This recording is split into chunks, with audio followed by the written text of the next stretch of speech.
فعلا چې اوس موږ تاسې قرار لرو دا د شنغجي عصبي سړک دی چې 300 متره اوږدوالی لري او 8 متره یې بر دی چې نوموړی سړک د کندهار ښاروالۍ لخوا د دغه محل اوسېدونکو ته په اساسي ډول سره بشپړ شو. د یاد سړک فعلا چې اوس کوم چارې جریان لري هغه د نوموړي سړک د کیریزي اسفالټ کولو چارې جریان لري. د نوموړي سړک چارې 2 میاشتې مخکې د ښاروالۍ د ټیم لخوا پیل شولې او په 2 میاشتو په جریان کې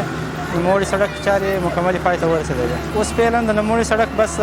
کیریزي اسفالټ جریان لري چې دغه د نوموړي سړک اخري مرحله ده. په دغه سړک کې 7 تنه مسلکي کارګرو ته د کار زمینه مساعده شوې او همداشان 12 تنه غیر مسلکي کارګر په کار اخته وو. دغه سړک چې دی دا د کندهار د ښاروالۍ د انجنیرانو لخوا د نړیوالو اصولو مطابق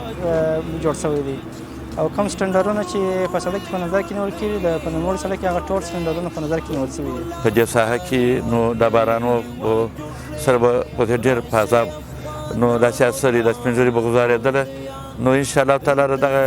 سړک د پخېدو سره به دغه مشکلاتونه حل شي. مشکلات خو دغه څه خو دلته به چې اوبه به ولاړې وي نه انسان تېرېدی شي نه څوک تېرېدی شي هغه به د دوکانونو دلې وې چې پاکېدلې نه نو اوس شکر دی خدای دې ته خیر د ښاروالي والا چې مثال دا سړک یې دې سره سم کړي دغونه سر پاک